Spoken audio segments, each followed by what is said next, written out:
myself down as a backup speaker, but I didn't know I'd be doing backup speaking tonight. So this is the first message that I'll try to do in probably 10 or 12 years without a PowerPoint. All right. I know y'all are disappointed. So I feel kind of awkward because I've been doing PowerPoint now for the last probably 15 years. Yeah. I've not had a piece of paper or anything other than that for that length of time. So the other guys, the ones that I sent the list who are backup speakers, you better get ready. Yeah. That's all I'm saying. I'm just saying you all better get ready. Because if they put this on me tonight, it'll be your time. It'll be y'all's time. Boy, what great messages from these. Amen. Amen. Amen. Amen. Yes, sir. Outstanding. Okay, so Brother Armstrong had 2 Corinthians 10 verses 4 and 5. Yes. Okay, 2 Corinthians chapter 10 verses 4 and 5. For the weapons of our warfare are not carnal, but mighty through God in the pulling down of strongholds, casting down imaginations, every high thing that exalted itself against the knowledge of God, and bringing into captivity every thought to the obedience of Christ. I want you to place the emphasis on this latter part of verses 5, where he says, bringing into captivity every thought to the obedience of Christ. Under the umbrella of emotion versus emotionalism, it is pretty clear that the Lord would call on us to have rules and guidelines and principles and knowledge and reason with the faculties that he has given us in that God created us in his own image. In other words, God gave us the ability and the tenacity to think and to reason, to make decisions, to do problem solving and decision making. And he has blessed us with the competencies, and he trusts us to be good stewards of the decisions that we make. Amen. Based upon good information, based upon knowledge, based upon principles. Yes, sir. And for us, everything that we do, every thought that we have, including our emotion that God gave us and blessed us with, must be brought into captivity or shackled or bound or restrained in obedience to Christ by the gospel of Christ. All right. That's why it's probably some of us in this audience, you would not want to have met us before we obeyed the gospel. Because the decision that we made would have probably been a decision made based upon a reaction and not a response. All right. I want you all to hear that good. Because there is a difference between a reaction and a response. That's right, man. Brother Tennant said that he was upset with his company and he approached them about it with righteous indignation based upon principles that he has measured and that he stands for. That, my brother, was a response and not a reaction.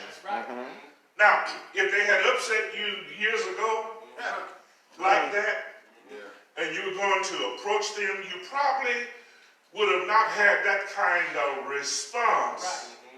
You probably would have had a reaction.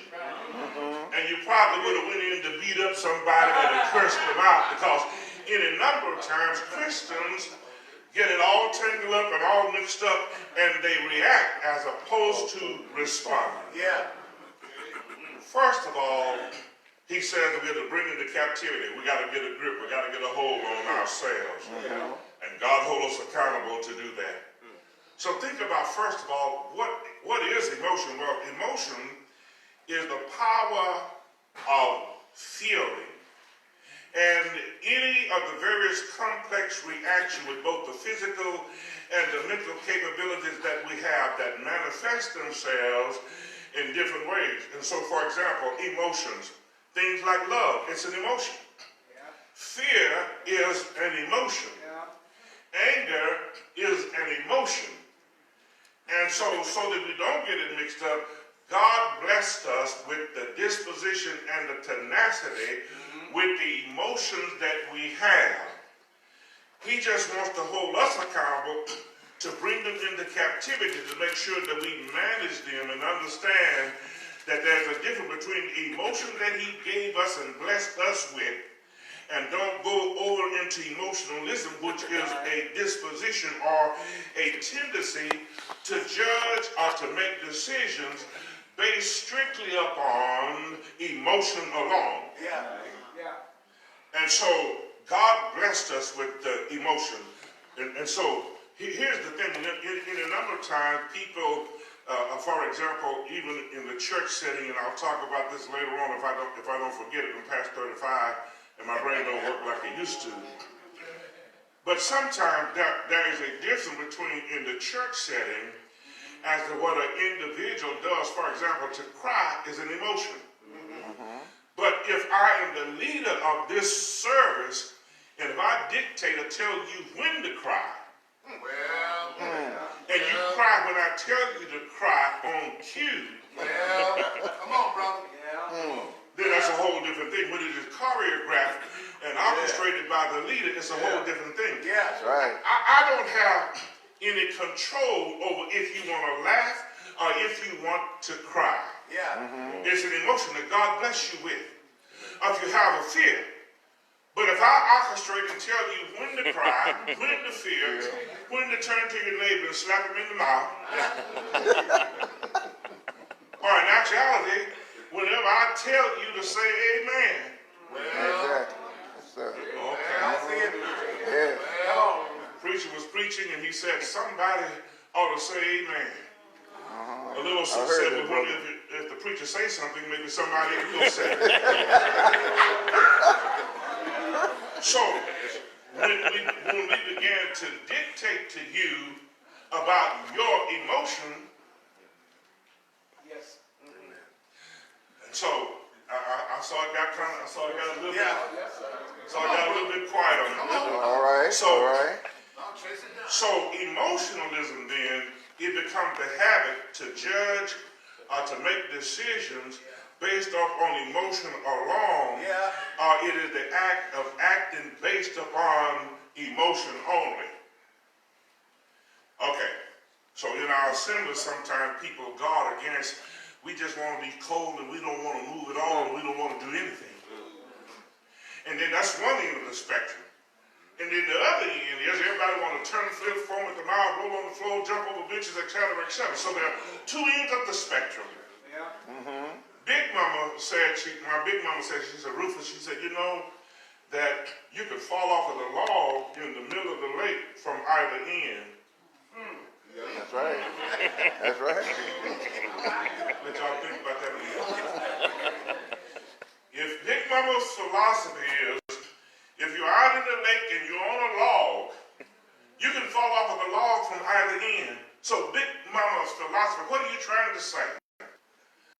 When Paul says here in 2 Corinthians 10, verses 5, we're to bring into captivity all of our thoughts, all of these emotions that God has blessed us with, pride, laugh, fear, love, etc., etc.